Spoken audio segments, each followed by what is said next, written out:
greatest trick the devil ever pulled was convincing the world he didn't exist. Good morning, Vietnam! Welcome to episode 12 of the Falkon Theatre podcast, where we discuss everything going on at the Falkon Theatre and what's happening in the movie industry, past and present.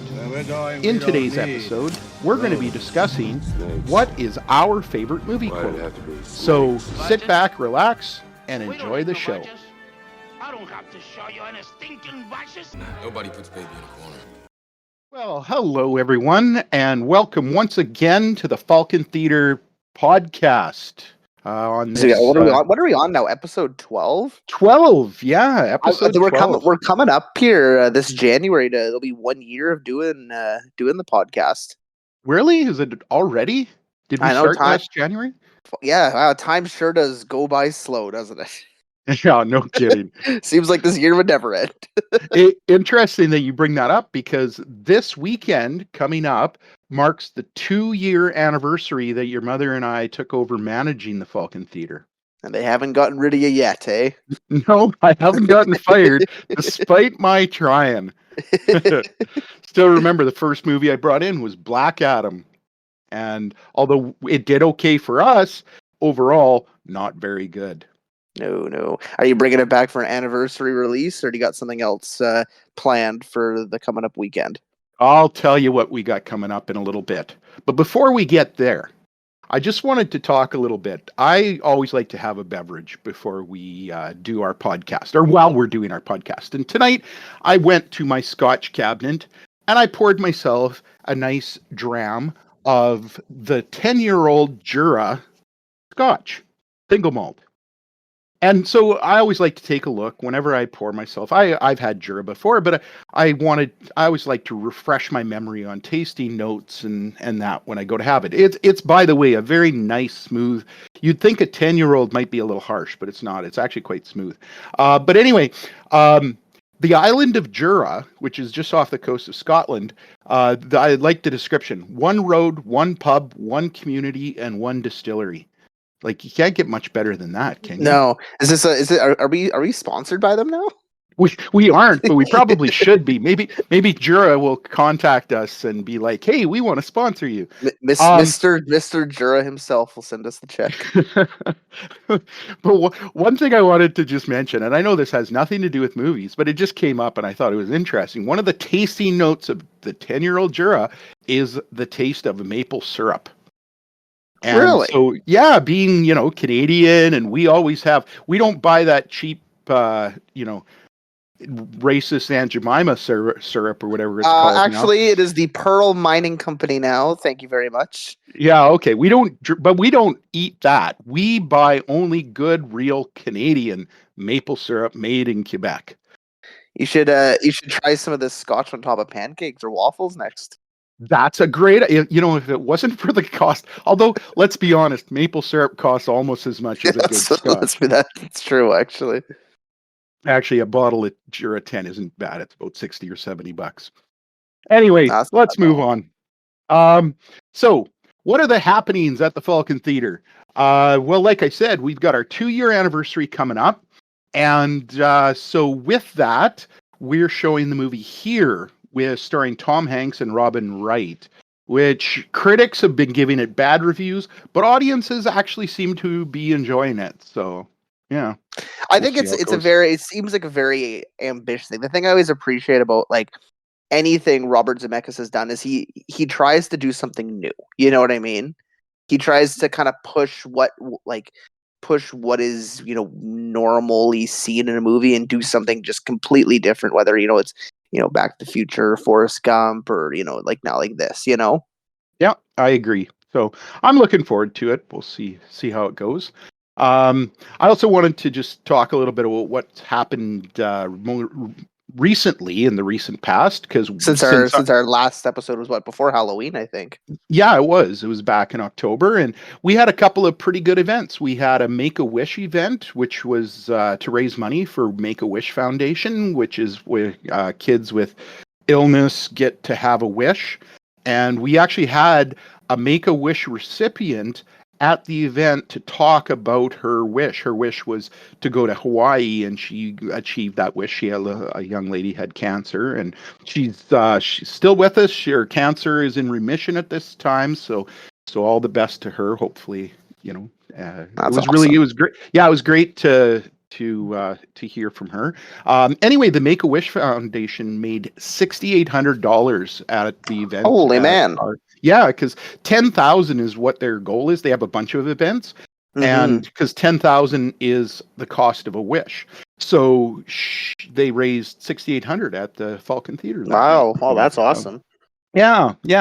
Also, we had our very first trivia night at the Falkon Theatre, and it was a blast. We had 13 teams come out, about 50 people, and it was a tie at the end of regulation. We had to go into overtime to determine a winner. It was great. Yeah.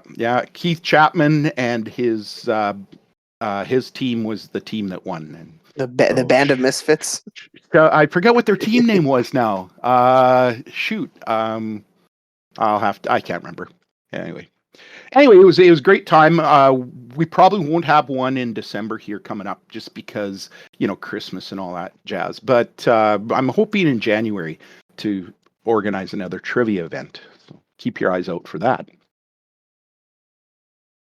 Also, we have coming up after this weekend, we kind of alternate. We got Red 1, Christmas movie. Then we have Gladiator 2, which is not a Christmas movie, although on December 7th, we have our Santa Claus Day. We're showing Polar Express for a free Santa Claus matinee on that Saturday, December 7th. That is Christmas. Yes, it's a good Christmas. It's actually the 20-year anniversary of Polar Express. That's why I chose that one. Really?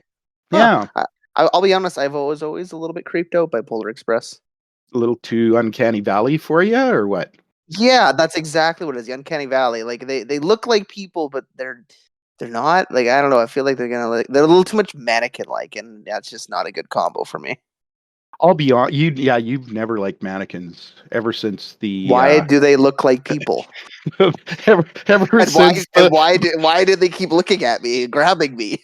Ever since your parents took you to the Western Development Museum in Saskatoon, and you freaked out and fell off of the boardwalk and got all tangled up. And I haven't been back since. I swear they were going to pull me. I was going to become a mannequin that day. And you had such good parents. What did we do? We laughed. You're bawling and screaming, and we were laughing at you. This was last week, by the way, everyone. And then, okay, so following Gladiator 2, we have the best Christmas pageant ever coming, and it's supposed to be really good. It says it's the best. Yeah. I would hope so. And then that's all I have confirmed right now. So, hoping to get Wicked and Moana 2, but I don't have confirmed dates on that. I was surprised. Some early reviews coming out about Wicked have been very, very positive. Like a lot of the reviews are saying that it might even be better than the Broadway musical. Finally, a movie where the critics are giving it good reviews. That might be the first one of 2024. Oh no, I think they like Dune too. Oh man, it's just I book a movie and then the critic reviews come out and it's panned. And I book a movie and the critic reviews come out and they hate it. And it's like, come on, guys, throw me a bone here. Give me something to work with. Throw me a freaking bone here. Like everything, the critics have been just giving it to everything. Red 1 is coming here next weekend, not this weekend, and critic score is terrible, but audience score is great. So I think it's just one of those kind of like fun schlocky, like you like got to go into it not expecting, highbrow, deep, dramatic stories. It's just something fun, and you know what? And that's okay. But I think that's part of the problem is the critics, they watch the movie, and unless it's like this highbrow, cerebral connection to 3 different events in society, then they don't want to watch it. And it's like, think about the audience. When you're making a review, think about who the audience is of the movie. Don't just say, "Oh no, this is crap." Well, exactly. But I mean, what brings people to read the reviews? If they talk crap about a movie, are they more likely to have people read the review? Well, maybe that's part of it. They think, well, if I say this is a good movie, people won't actually care about my review. They'll be like, okay, whatever, it's good. Yeah, I don't know. People like to, like lean onto the negativity and everything. Yeah. Like we had Hit Pig last weekend and it got poor reviews. And you know what? It was not a very good movie. But when you look at who its audience was, which is probably like 8 to 13-year-olds with all the fart jokes in it, it was perfect. It actually, with trailers, the movie was over in about an hour and 20 minutes. Really? Yeah, which for that age group, yeah, that's like it's just I didn't even know they made feature length movies that were that short anymore though, because it seems like I remember back like when I was a kid, movies, it would be very common to have the normal 90 minutes, but it seems like even kids movies now, they all have to be pushed to that over 2 hour runtime. I don't know. Maybe they're learning though, because even this movie we have this weekend here, when I was looking at the runtime, it's only an hour 44 minutes. And I was a little surprised by that because I was thinking, oh, it's probably going to be a 2.5 hour show, but no, it's an hour 44. So people don't want to sit in the theater for 3 hours. But they'll sit on their couch and watch the TV shows for 5. I saw the one thing here. I made you this show. It's 10 hours long. Will you watch it? No, not a chance. How about I break it into 1 hour episodes and you sit down and watch all 10 at once? Hey, I'm in. Yeah, exactly. Yeah. Anyway, so back to the Red One, I wanted to mention it's starring The Rock. And did you know that he is now the 15th highest grossing star at the domestic box office? He's Really? he's behind Johnny Depp. Like in total money brought in his movies as a either a lead or a lead adjacent role.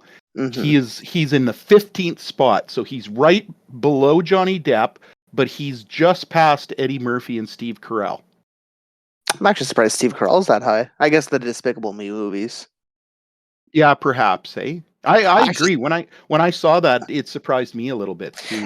It's actually funny you mentioned that. I was just talking at work the other day, and my partner and I were on the topic of Jim Carrey, and I was curious. We kind of were looking at like his run of movies in the 90s, and I went together and just did kind of like a quick little rough math from 1990, just from 1994 to 2000. Jim Carrey and the movies that he was in grossed something like $1.8 billion. Oh wow! Just in that, like in 1994 alone, he starred in The Mask, Ace Ventura, and Dumb and Dumber, all in 1994. And so was it after that when he went off the rails? No, that was like the 2000s. I actually just the other day, what's the one where he's the TV show? Truman Show. Truman Show was on TV. Yeah. So I watch it. I've never seen it before. I quite enjoyed it. Oh, it's one of my favorite Jim Carrey roles. Like honestly, behind like Dumb and Dumber, that might be one of my favorite. Because it's a comedy, but he has a little bit more of an emotional kind of part in that movie, Yeah, I agree. He was really good in the role. That is a movie that I hope they never touch. They never do like a legacy sequel or anything like that. Like it ends just perfect with Truman's life. He doesn't need any, Yep. I agree. I agree. Yeah. It was good. Anyway, so The Rock, he's hit $14 billion globally in all of his movies. He's hit $10.3 billion in his lead roles for his movies. So I guess he's in a lot of those Fast and the Furious movies too. Because I was trying to think what would be the big ones he was in, but yeah, no, that would make sense. That those would earn him a lot of money. Yeah, although he hasn't had a hit in a while. Like it's been a number of years since he's had like where he's like the lead guy and it's all on him. he hasn't had a real big movie in quite a while. Hmm. Jungle Cruise, when he did that, was 210 million. Black Adam made 390 million. So Man, that's so hard on him. He only made hundreds of millions of dollars from his movies. yeah, how but it how will he possibly survive? but it costs just to have him in the movie cost well Yeah, probably exactly. probably tens of millions, but Yeah, I would still, think so. I'm sure. yeah. Anyway, I'm looking forward to Red One. I think it's going to be a fun movie. J.K. Simmons is always he apparently steals the show in the movie from what As I've read. Santa Claus there, yeah. Anytime I hear Yeah. Red One, I just keep thinking of Star Wars, though. I was I like, oh I was going to mention we're not really on anything Star Wars yet, but I was at school teaching on Halloween, and there was a student dressed up as a rebel like pilot, mm-hmm. and so I went up and I was talking to him. I'm like, oh, that is such a cool cool outfit. I said, are you Red 5? And he was like, no, and all of a sudden the guy from Kim's Convenience. Oh yes, Carson Tev, I The believe is his name. yeah. So that's who he was dressed up as. Yeah, the one in Uh, the Mandalorian. from the Mandalorian. Yeah. So I thought that was really cool. Shoot, No, why can't I think of his name that's now? so. Anyway, The student or the the actor? student, the student had orange jumpsuit and he had the helmet and like it was a really good costume. I've always wanted to get one of those the Black Series helmets that they have there. They're like $150 and they are like almost like 1-to-1 exactly what they look like in the movies. Oh, we'll have to get a pair of them and then just Yeah. pretend we're flying somewhere. I like it. I like it. Okay. So that's pretty much what's been going on at the theater. And what's coming up with Christmas on its way. Should be That good. sounds awesome. That sounds Yeah. awesome. Yeah, excited about it. Moving on. You got some movie discussion for us? What do we want to go to next? Did you see the Kraven the Hunter trailer that came out? I have not seen the trailer. So I saw it before the Venom movie there, whatever it was, a couple weeks ago there, and it looks like it's another one of those kind of Sony Pictures like Spider-Man verse, but we can't use Spider-Man type movies, you know? Mm-hmm. Yeah, I don't know, he's a Spider-Man villain. yeah, and I don't know, like just off the trailer alone, like the Aaron Taylor Johnson who is playing Kraven, he looks the part. He looks, like he's put on the size and everything for it. So I'm curious, to see how he'll do. But I don't know. It almost looks like they're kind of framing it a bit like the Venom movie with him, like more as a anti-hero instead of just like a full-on villain. I think if he's the star of the show, he probably has to be an anti-hero, doesn't he? I guess, but then I don't know, because I just isn't Kraven in the Spider-Man comic. He's pretty bad. Like he's not like an anti-hero, is he not? Well, Venom wasn't an anti-hero. He was a bad guy in the beginning too. Yeah, I guess. I mean, I guess they can write whatever story they want. I just thought it was interesting the direction they're choosing to go. Curious to see if it's gonna tie into the greater, Venom verse and everything like that. Yeah, I was actually, when I first heard about Kraven the Hunter, I was quite excited for it, but then it got delayed and delayed. And then like with Madam Web coming out, and I actually didn't mind it, but it wasn't a great movie. And then we neither of us really enjoyed the third Venom movie. And so I'm really worried that Sony's going to screw it up. And I Well, don't know. they haven't had the best track record lately. They haven't. I didn't like the second Venom movie either, though. So we'll see. I guess. The thing is, they make money. Well, I guess that's why they keep pushing them out, eh? I think the second one made like over 500 million or something like that. Was it? Wow. I think so, yeah. So yeah, it comes out here in December, I think, and we'll be getting it probably in January or end of December, maybe. Around there, yeah. Yeah. So we'll definitely bring it in. Yeah, I want to see it. But Yeah, I just looked up. Venom 2 made $506 million on a $100 million budget. So I mean, wow, still was that's in the pretty positive. impressive. Yep. Yeah, I actually thought 2 was the worst of the three. Which sucks because Carnage is just so awesome. Yeah, I just didn't enjoy the film. That's understandable. So did you hear there's a Lord of the Rings movie coming out? Yeah, is it not? Is it like live action or is it like an animated one? It's animated, and it's got like an anime style to the animation. Oh, is it like in theaters or is it going to be like just a streaming service? No, it's in theaters. I'm hoping to bring it into our theater in January. Can I be honest about something? You don't. And this is really bad. No. I like Lord of the Rings. I'm playing through Shadow of Mordor right now. Oh, that's fun. Yeah, but I've never actually seen the third Lord of the Rings movie. So you don't know if they throw the ring in the volcano or not? I don't know. I've heard rumors, but I've never seen it with my own eyes. No, like anytime I've tried to like go through them all, I'm like, okay, well, I need to start at the first one, and then I watch the first one, and then I usually get like 2/3 through the second one, and kind of finish up. And then by then, I'm getting just busy with other stuff because that's already 6 to 8 hours of watching, and then by the time it comes for me to watch the third, I get busy doing this and I just forget to watch it, so I've never seen the last of the Lord of the Rings movies.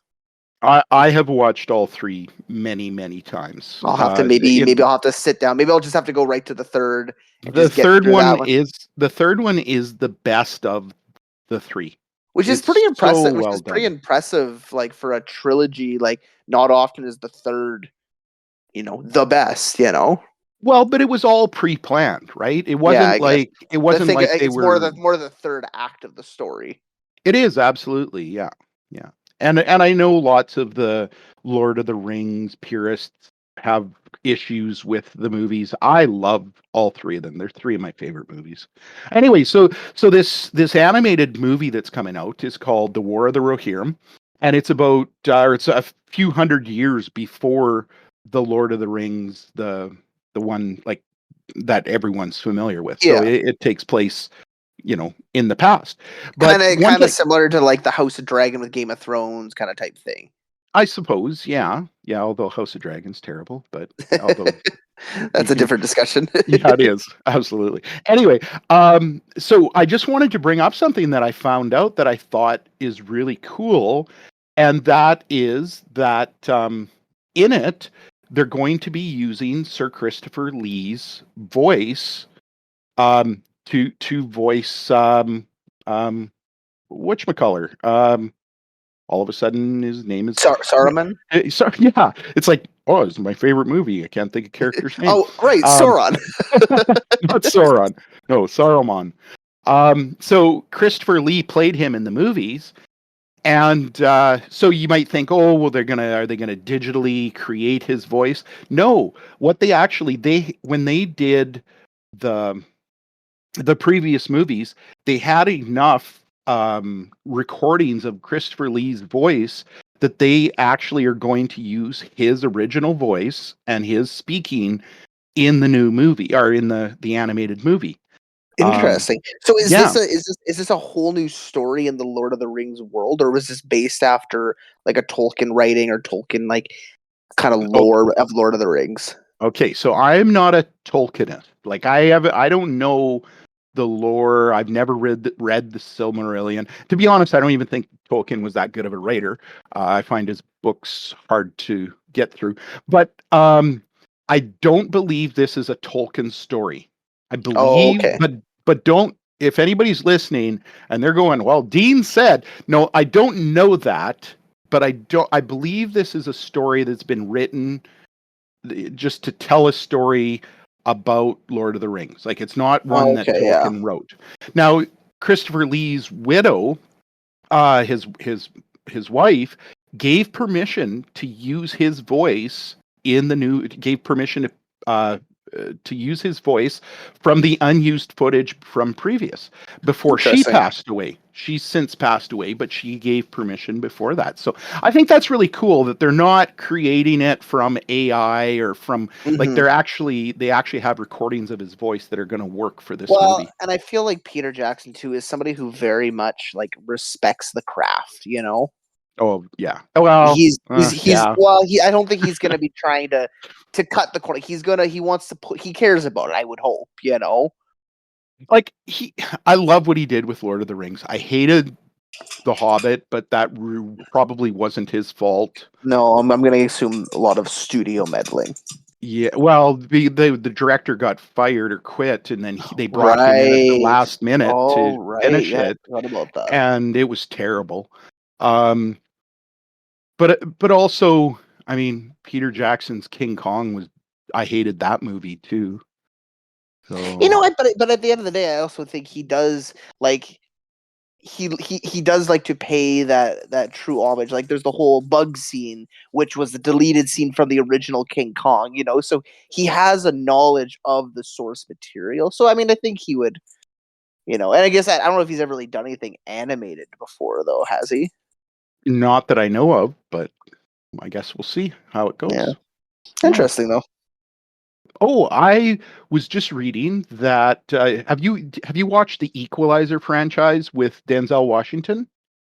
You know what? I think I've seen the first one years ago, but I've not like kept up with all of the Equalizer series because it's like Denzel Washington's John Wick, essentially. Hey.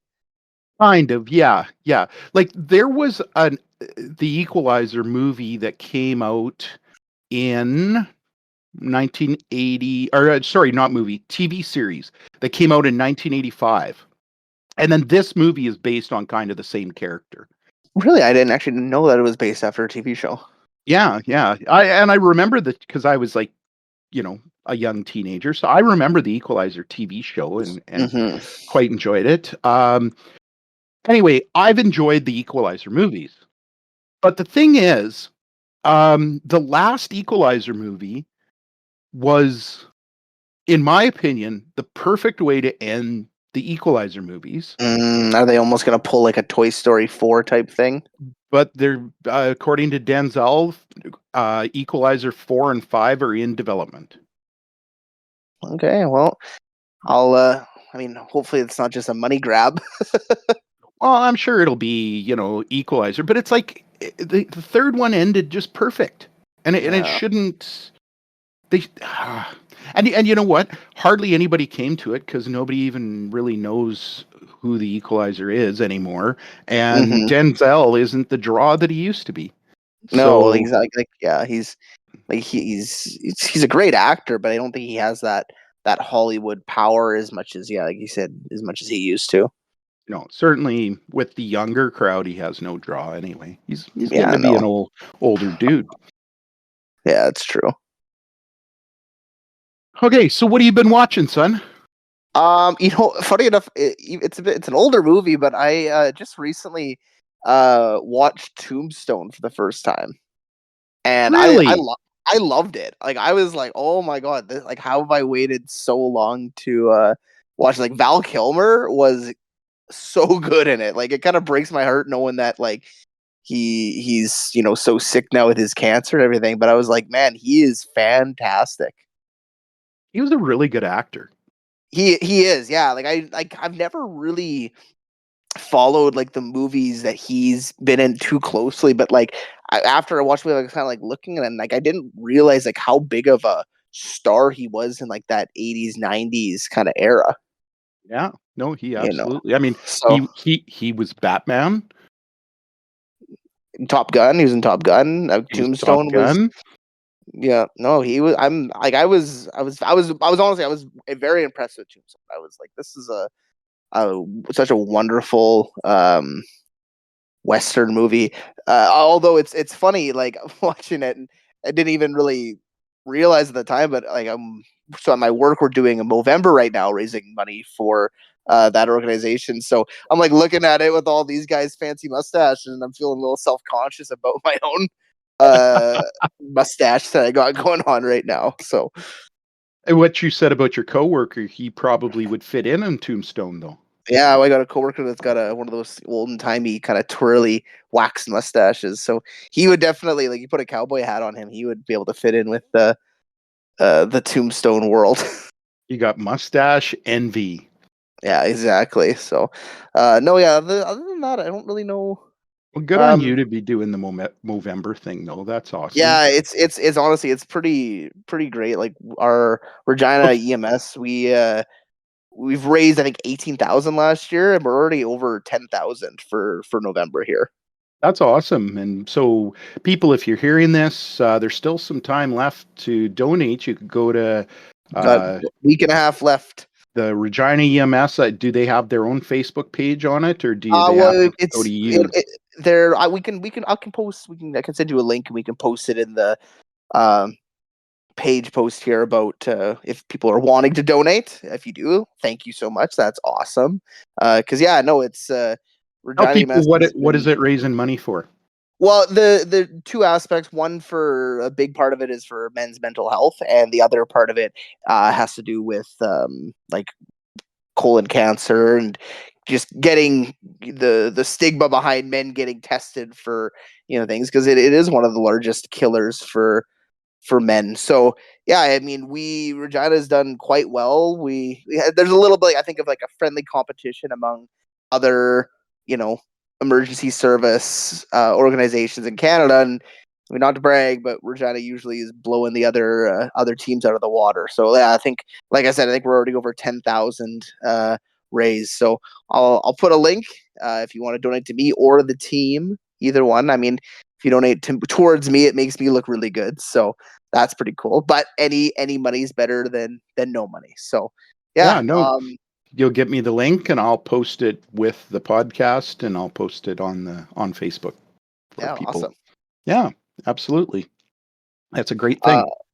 what have you been watching?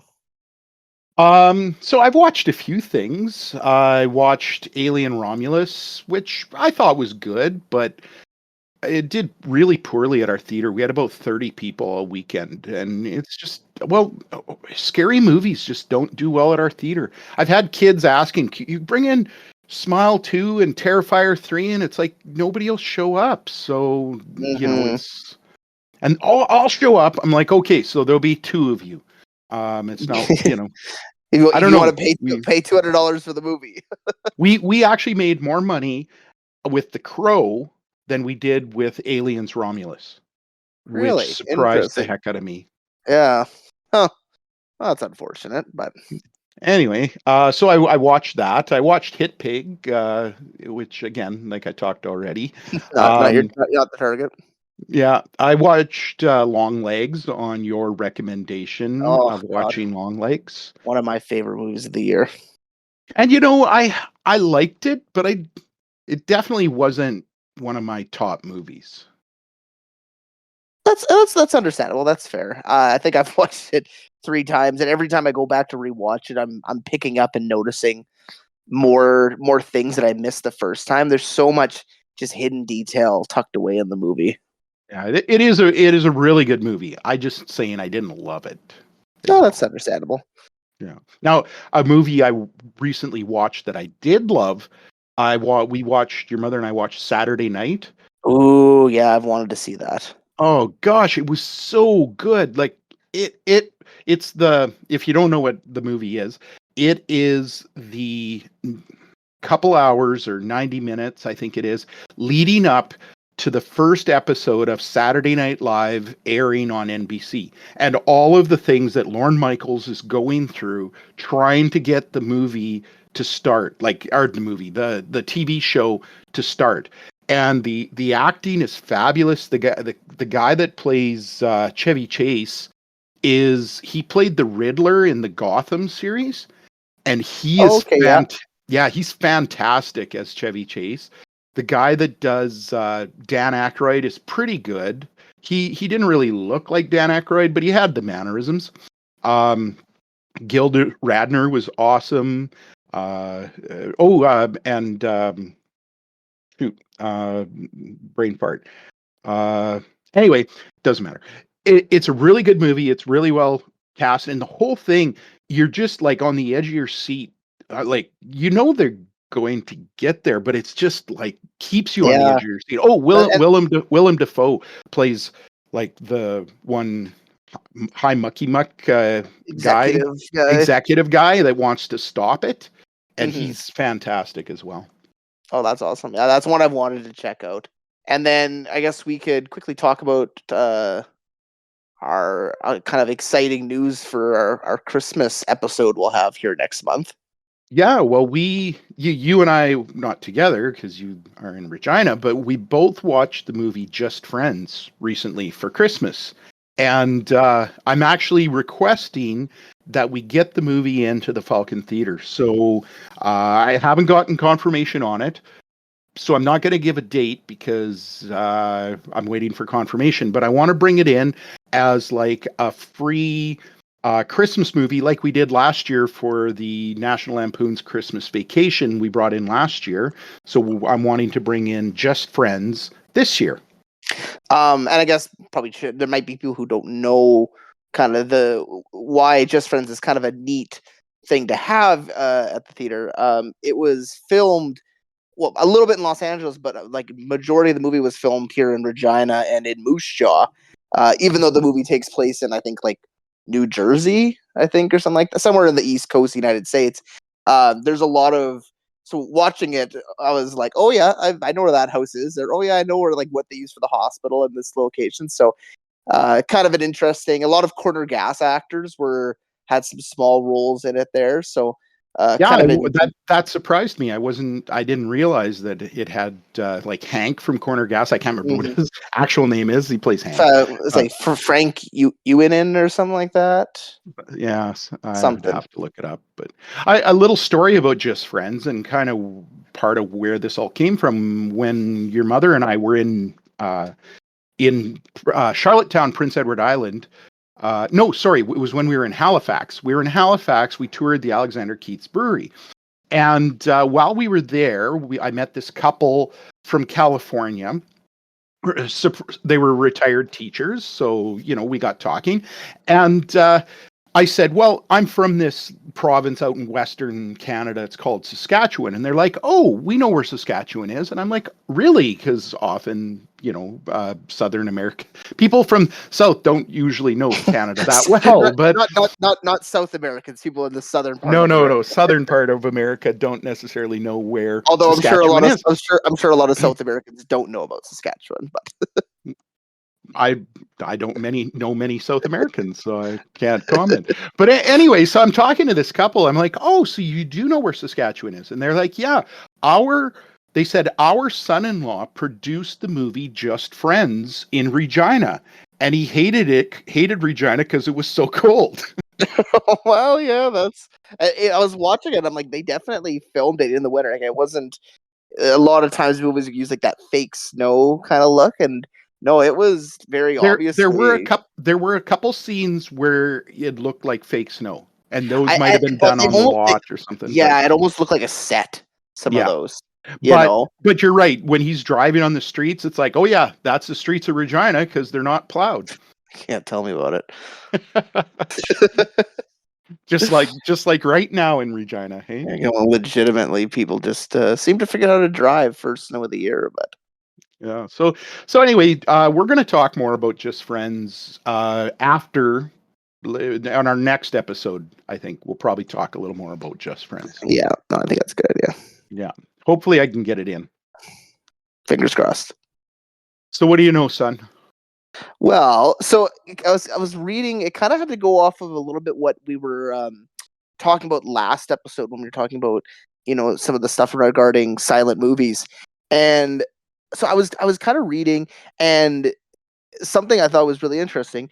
Do you know what the first spoken line was in a sound picture? I don't know. Can I make a guess? Sure. Now I'm drawing a blank. What could I guess? What would be the first spoken line in a talkie? You're in a talkie. Yeah, that's what. Yeah. This essentially is when this movie came out and this line was spoken. This was the end of the silent era. After the silent movies dropped significantly, it was the end of that era of Hollywood. So, and once I can tell you, it'll really kind of stick. It's a very poignant kind of way to start that era of movies. Oh my God, you can hear me. Oh my God, can you hear me? You can hear me. Wrong. So Ah, in 1927, which is earlier than I was expecting, in 1927, the movie The Jazz Singer premiered, starring Al Johnson. The first line spoken. Hal Johnson and Joanne McLeod? Al Johnson. Participation? I wonder if it was the father of Hal Johnson and Joanne McLeod. Possibly in a nepo baby situation. So it's a Sorry, story. I interrupted. Go ahead. So it's a story of a jazz singer, and so the movie opens up with like a show or a concert, and all the music's playing, and Al Johnson's character comes up, and the first line spoken is, wait a minute, you ain't heard nothing yet," and that is the first line that was ever spoken on film. Whoa. And I just think that's such a neat little way to start that, because you literally they haven't heard anything yet, so this is the future of what movies are going to be. I just searched it up. Oh, you can actually watch it on YouTube. Him saying that. Yeah. Hmm. It's a very, I don't know. I thought it was a neat little kind of, tie to the last episode talking about silent movies and, yeah. Do you think this is where Burton Cummings came up with the you ain't seen nothing yet? Oh, maybe. Before that, you could never see music. You can only watch music or listen to music. That's right. What is that? Maybe he made the first music video and it was "You Ain't Seen Nothing Yet." So I think that is what the song is known for. Baby. So Oh, yeah. So and then kind of going off that, there's a Star Wars news coming up. Did you see the announcement of the next Star Wars trilogy is going to be coming out here in, I think, 2026, 2027 or so? like movie trilogy? Yeah, so there's a new trilogy in the works, and I'm gonna be honest, I ain't very excited after I heard who is gonna be headlining the thing. So writer director Simon Kinberg is gonna be show running this trilogy. For the sounds of it, I think he'll be writing and directing it. He's he's most known for his writing and directing credits for X-Men Dark Phoenix, X-Men Apocalypse, and the X-Men Oh. Last Stand. Oh, what? Yeah, What? the guy What? that, like, he had two chances to write Phoenix Why? and What? messed it up twice. So yeah, it's a very Oh, interesting MG. choice. What the what? Yeah. Oh man. I mean, better than J.J. Abrams, but well, I don't know. Maybe not better. I don't know. That scares me though. Yeah, I don't know. Do we know anything about when it's set? No idea. Like, it's just kind of been announced that it is being worked on. I bet 2026 has to be too soon. I think that would be is when they would be expecting to, like, start production. Hmm. So Yeah, that would make more sense. Yeah. Well, I mean, if they go a complete like way long time jump, like forward or back, and make it like just Star Wars era, but like not tied to the regular movies, it can maybe maybe be good enough on its own. But yeah, I don't know. I'm very cautiously optimistic. optimistic. I don't know. I'll give it the benefit of the doubt. I mean, maybe this will be it. Maybe this will be his thing. But I don't know. Like if they have Filoni behind it, maybe Yeah, I don't if know. he's guiding it. From the sounds of it, I think it's his. I think this is going to be his own thing, though. Oh, From the way I gathered it. well. So yeah, I don't know. Hmm. Dark I mean, times ahead of us in the Star Wars world. for the longest time, it was like Star Wars and Marvel were just like I was loving it, and I can't say I'm loving it It's a so little much bit of. I anymore. think it's burnout. That's, I think, a big part of it. Well, it would be burnout, maybe, but the stuff they've put out has just been crap. So, although I saw the screenshot of Harrison Ford as the Red Hulk in the next Captain America movie, and he looked awesome. The funny thing was, is they actually didn't even edit him. They just asked him about Han Solo, and he started looking like that. It was okay, Harrison. We're gonna get you to play Han Solo in this movie, and he just hulked out. He wasn't even cast in the movie; he just showed up. Poor Harrison, poor Han Solo. One of it, he's like a fan favorite, and Harrison just hated him. I could never get tired of just watching him at like any sort of event where people bring up Star Wars. Like you ask about Blade Runner and he'll talk about it all day, but you ask about Han Solo and he acts like you just murdered his family. And I don't think it was so much the character as the filming. He really didn't enjoy the work. I don't think he hated the character. I think he maybe also just doesn't like always being known for that, when I feel like he thinks he has other things he could be known for. Yeah. Alec Guinness didn't really like being known for it either. Yeah, no, that's true. Although he made a shit ton of money. Yeah, I don't think they say no. They still don't say no to the paychecks. That's true. Huh. Okay, I got a question for you. This is our question of the day, if you will. You can. What is your favorite movie quote? Oh gosh, that's a tough one. I mean, you think about all the really good movies and all the quotes. With what movie quote is your favorite? Would you would use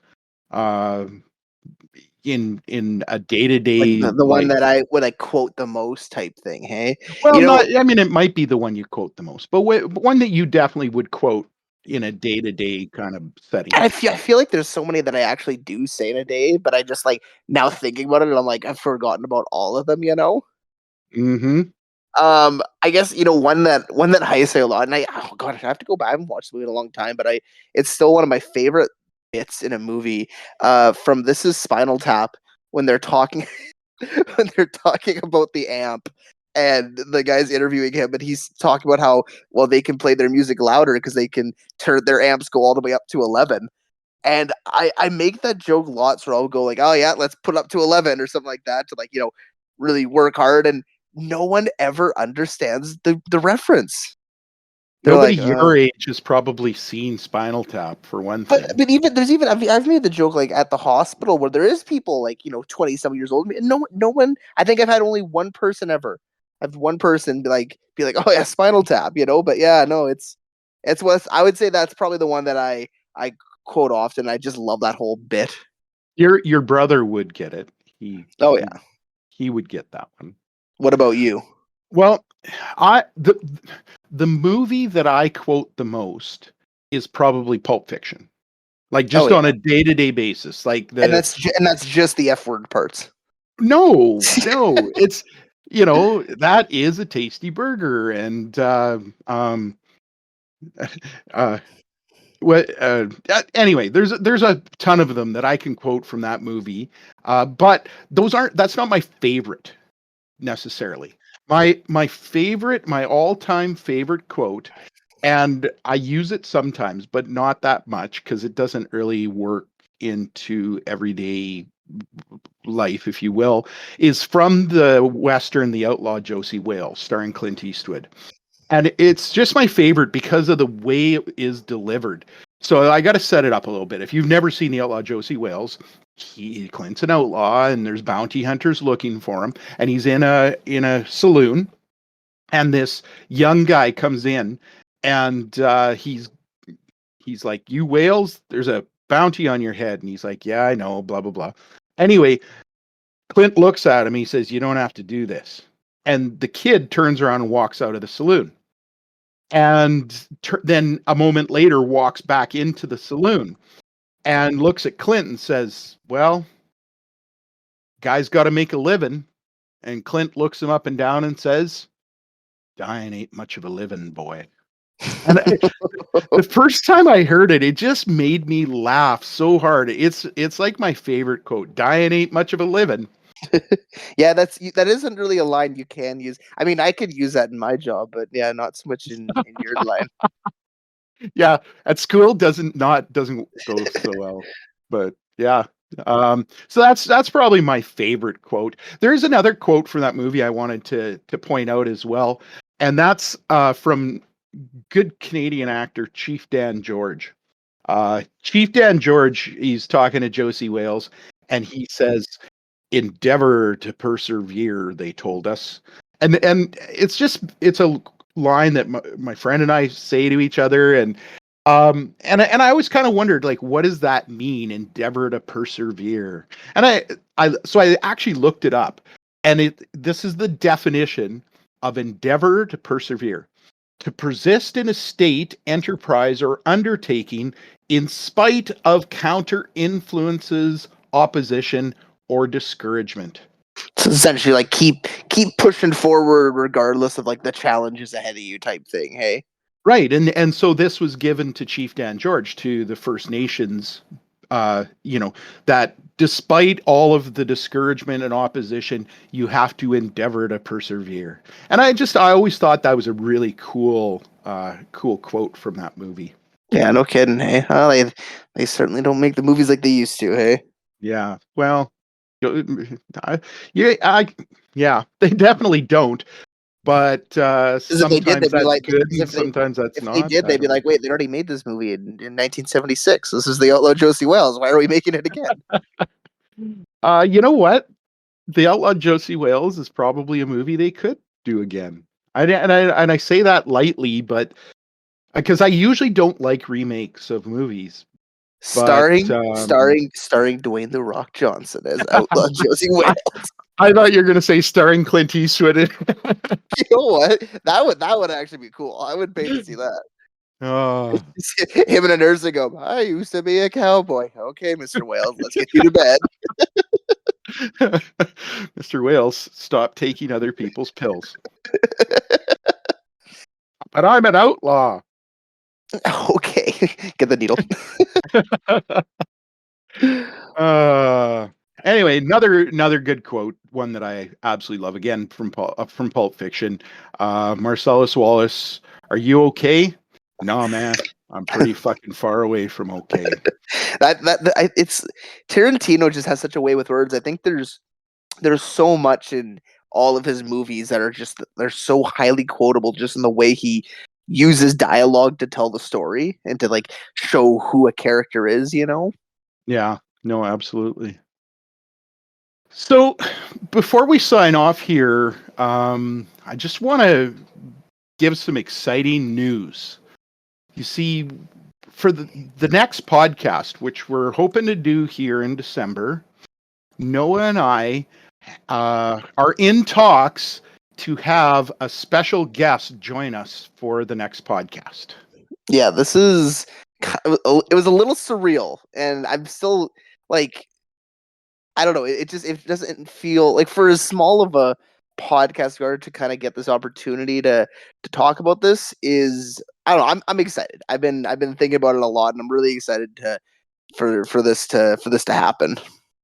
Yeah, I really, really hope it works out, because this would be a big deal for you and I to have not only a guest join us, because I mean, let's be honest, we don't have people banging down our doors No. to join us on our podcast, but to have somebody of this stature. I don't know, we're maybe not going to share this person's name at this moment. It's going to be surprise. Because if it doesn't happen, it'll be really embarrassing. It really would. But we're both pretty excited that on our next podcast, we're going to have a special guest with us. Yes. So make sure you tune in this time. If you're still here, you've obviously tuned in. But look forward to next time as well. I'm very excited. We're definitely going to have 13 episodes of podcasts. For this year, yes, 13. That's averaging over one a month. That's pretty good, actually, considering we had like a month and a half or more that we didn't. We did a lot at the beginning of the year. We did a lot. Like, we had January, February, March. We were pretty consistent, like every 2 weeks, and then we've had a couple little breaks along the years, just with life going on. But yeah, no, it's been very fun. I've been glad that we've gotten to do this for your for dad the whole retired, and then he got busy. That's just how it goes. I can't wait to retire one day. Yeah, and get busy yourself, right? I know, exactly. All right. Well, thank you everyone for joining us for this episode of the Falkon Theatre podcast. And we look forward to talking at you again. I like talking to people. It's one of my favorite hobbies.